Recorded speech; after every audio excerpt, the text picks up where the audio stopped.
Nous vous aiderons à développer vos talents comme jamais vous n'auriez pu l'imaginer.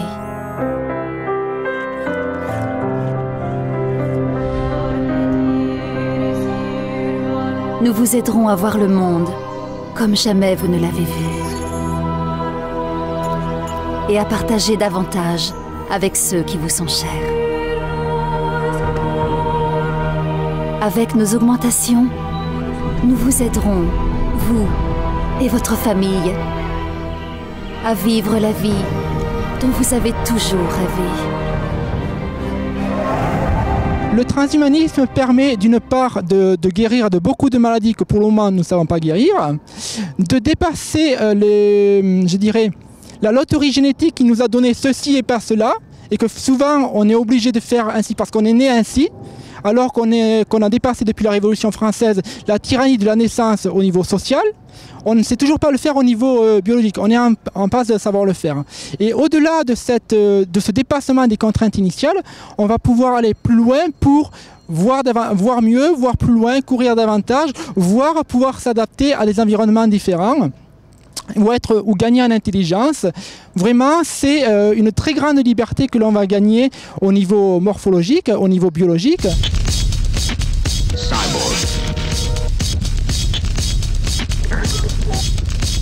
Alors, quels sont les bienfaits de l'immortalité? Je préfère, plutôt que d'utiliser le terme immortalité, parler d'une vie en bonne santé beaucoup plus longue. Alors, les spécialistes de la lutte contre le vieillissement parlent d'immortalité biologique, donc le fait qu'un jour, nous ne mourrons plus de maladies liées au vieillissement. Alors, quels sont les avantages? Eh bien, parmi les nombreux avantages, il y a le fait tout simplement qu'il n'y a rien de plus précieux que la vie humaine elle-même. Et donc pouvoir vivre plus longtemps, c'est pouvoir bénéficier d'une vie pendant plus longtemps tout simplement. Et puis avec l'avancée en âge, le niveau de bonheur augmente. Et donc ça c'est parce que en vivant plus longtemps, on se sent de plus en plus heureux. Sauf évidemment quand il y a le mécanisme de dégradation. Un argument classique par rapport à l'immortalité, à une vie beaucoup plus longue, les gens vont dire oui mais on va se retrouver dans une planète surpeuplée. Cela n'est pas exact, c'est même le contraire. Ce sont les pays comme la vieille Europe, mais aussi des régions d'Asie comme Singapour, Hong Kong, où l'espérance de vie est la plus longue. Et c'est là aussi que les gens ont le moins d'enfants et donc le problème de surpopulation se pose le moins. About a year ago, we gave this city Robocop. Ready for duty, partner? L'immortalité, c'est la disparition du sens de la vie. Hein, parce que la vie, elle est mortelle. Hein, elle est fondamentalement de l'ordre de la mortalité et de la succession des générations. Elle est de l'ordre de l'émergence de nouvelles individualités et de la transformation. Donc vouloir figer les choses dans l'immortalité, c'est profondément mortifère. Ça n'est pas inéluctable, mais nous pensons à Technoproc que c'est quelque chose de souhaitable et c'est particulièrement souhaitable que ce soit accessible à tous. Et dernière chose, ça ne veut pas dire que c'est quelque chose qui va devenir obligatoire pour tous. Donc je pense aussi que c'est extrêmement important. Monsieur Bémier, par exemple, il dit extrêmement souvent oui, mais est-ce que ce n'est pas un peu les transhumanistes n'ont-ils pas peur d'eux-mêmes en voulant s'améliorer? En fait, je demanderais plutôt à M. Bémier, est-ce qu'il n'a pas peur de lui-même en ne voulant pas s'améliorer et en refusant de vivre pour plus longtemps? Est-ce que donc c'est pas la peur, lui, de vivre trop longtemps? Et c'est quelque chose qui doit être un choix, donc c'est pas obligatoire, mais ça doit être un choix pour les riches et pour les pauvres, et donc ça doit être financé notamment par les pouvoirs publics, et donc avec ce que j'ai dit comme précaution pour que ce soit accessible à tous. I lost my eye after a shotgun accident 6 years ago. These engineers helped me build a prosthetic eye with a wireless video camera inside. si on part sur le thème oui, tout sera transformé, effectivement les gens ont tout de suite une réaction de peur, surtout en ce moment où les gens ont beaucoup tendance à se retourner vers le passé. Maintenant dans la pratique, il suffit de voir à quel point à chaque fois qu'une nouvelle technologie sort, elle est spontanément adoptée, pour voir qu'en réalité les gens ne sont pas si réticents qu'eux-mêmes le pensent. En ce qui concerne, bon, effectivement les élites, les politiques, etc., le problème est plus délicat. Effectivement, bon, ce sont souvent des gens qui ont été formés il y a déjà plusieurs années, qui ont déjà du mal à avaler des choses comme l'Internet. Donc effectivement, on peut difficilement imaginer effectivement qu'ils soient à l'avant-garde de tels sujets. En général, les politiques suivent une fois que les usages ont été adoptés. D'abord, les risques existentiels, ce sont les risques qui sont vraiment liés à une disparition possible de l'humanité. Là, je pense qu'il n'y en a pas vraiment. Au contraire, tout ce qui permet à l'être humain de vivre beaucoup plus longtemps, d'être plus résilient, plus résistant, c'est plutôt positif. Yeah, I can fly. Les progressions technologiques dans leur ensemble comportent des risques considérables. Donc parmi les progressions technologiques, il y a les progressions en matière d'armement. Et donc là, pouvoir être plus résistant diminue ces risques-là.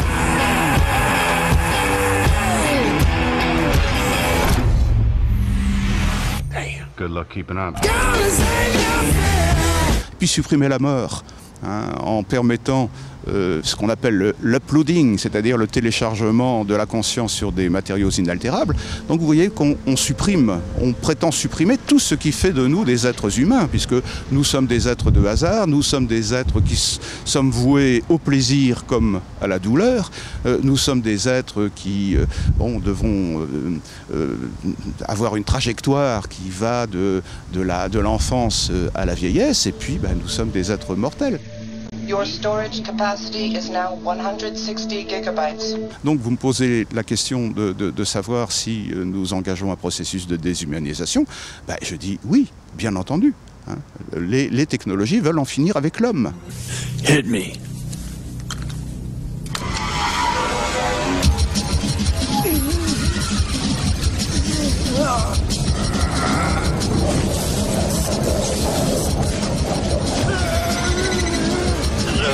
Le jour où nous pourrons vivre sans limitation, et le jour aussi où les progressions technologiques permettront de travailler de moins en moins, il faudra trouver un sens à la vie qui ne sera pas le même qu'aujourd'hui, mais on aura très longtemps pour trouver une solution.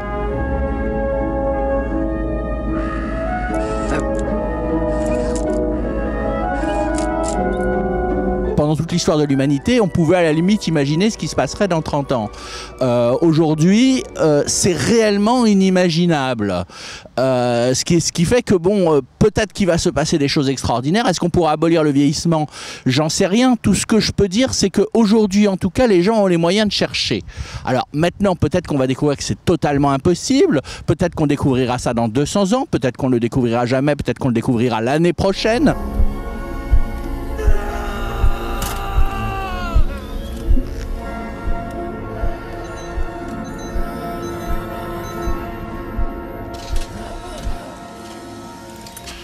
Il faut savoir qu'actuellement, la technologie, ce n'est plus du tout un gadget, c'est quelque chose de central dans notre vie, qui décide de choses très importantes, comme par exemple le remplacement des emplois par des robots.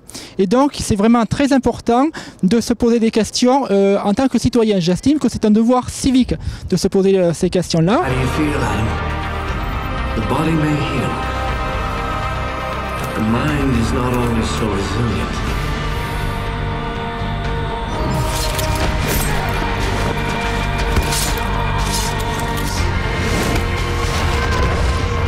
Le transhumanisme, il est vrai actuellement, surtout en France, est assez méconnu. De moins en moins, cependant, on le voit, ça a commencé par Internet, puis on a vu apparaître des jeux vidéo. On sait que les jeux vidéo, généralement, sont annonciateurs de pensées émergentes. Il y a eu Deus Ex Human Revolution qui est sorti il y a 2 ans. Récemment, l'année dernière, une série suédoise, Real Humans, a fait fureur à la télévision. Des films sont en préparation, donc on constate qu'au niveau des médias, on parle de plus en plus de transhumanisme. T'as toujours eu peur de la technologie. Je comprends très bien tes craintes, mais on vit une époque où tout est moderne. On entre dans une période où ces technologies deviennent si peu chères et si accessibles qu'effectivement les gens vont vouloir en profiter par eux-mêmes et faire leurs propres choix.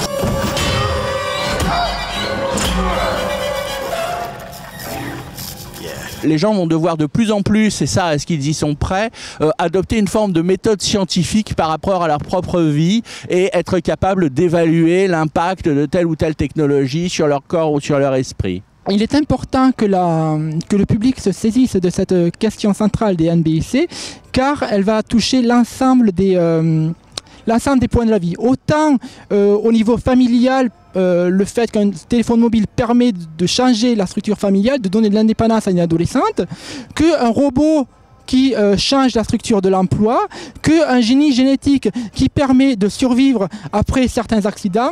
C'est ça. Alors que la technologie avant était plus ou moins considérée comme un gadget plus ou moins utile, maintenant elle devient réellement centrale au point qu'elle va redéfinir ce que c'est qu'un être humain. Et là on est totalement dans le politique. Ce n'est plus de la science. C'est de la politique. Il peut y avoir des problèmes, qui soient définitifs, hein, les problèmes du réchauffement climatique, etc. nous menacent tous en tant qu'espèce, qu'il ne faut pas oublier. Mais maintenant, bon, il y a une double phrase de David Deutsch, qui est un physicien quantique, spécialiste de l'informatique quantique, que j'aime bien, qui dit « Les problèmes arriveront toujours », c'est la première phrase, et « On peut résoudre les problèmes », c'est la deuxième phrase. Et il me semble que ça me paraît être la bonne philosophie.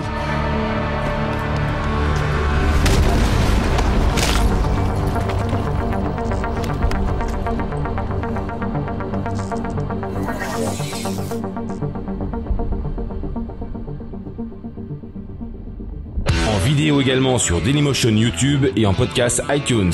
Retrouvez-nous sur Facebook /CNET France et sur Twitter @CNET France.